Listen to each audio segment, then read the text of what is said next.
Okay, I'm having Hopper sit first. No. Make sure he stays seated until you allow him in. Go. He'll go in his crate. And then when he goes in there, you can give him a little reward. Reach in, unhook his leash, and his leash is just attached to his little collar. You don't need any special training collar for him or anything. And he's used to this routine. I always have him sit. I open the door, I allow him in. He goes in there, turns around and faces me. I give him a little treat. I unhook his leash. And he's been sleeping overnight in his crate. And all throughout the day, he's been going in and out of the crate like this. And if he's with me, if he's loose in my house, I always have him on a leash. If I'm sitting at the computer or I'm watching TV or something, I have him on his leash. If I'm on the sofa, he's like this. I haven't been letting him up on the furniture, although you may want to do something different, but I have a little doggy bed next to wherever I am so he can plop down on that, and then I can notice if he starts to get nervous or seem like he's sniffing around, or if he's circling a little bit, I know he probably has to go out, and I take him outside.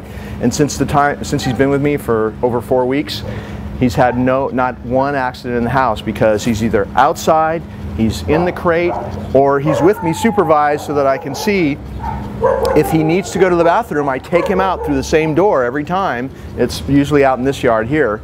And he goes out and he pees. He's been peeing on cement here, so I think that you have cement or hard surfaces as well, so he's used to it already.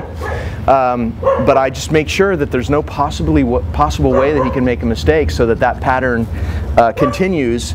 And so you have this over a month now when he hasn't had an accident in the house. If you do exactly what I've been doing, as time goes on, you should be able to gradually give him more and more access.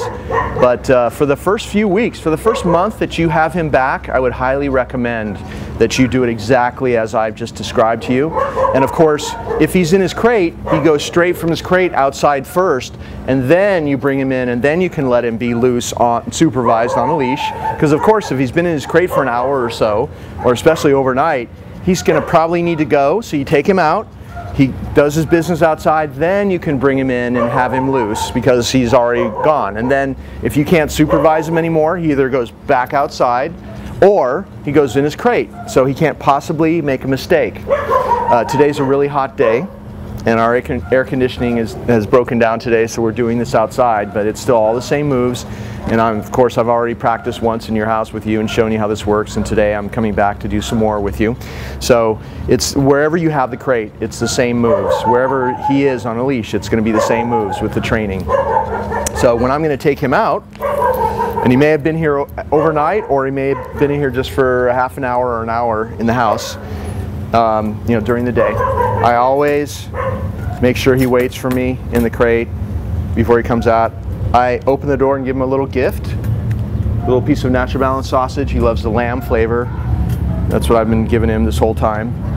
And see how he's waiting? Okay, invite him out of the crate, and then you can either have him sit and release him to be free, or you want to close this door so that door is always closed, and you can, walk him to the back door and let him out. So one more thing about the door, you want to always keep that closed. If he's in, it's closed, obviously, because you can't leave it open so he can come and go. It's either closed when he's in, it's also closed when he's later on in a couple of months when he's free in the house again.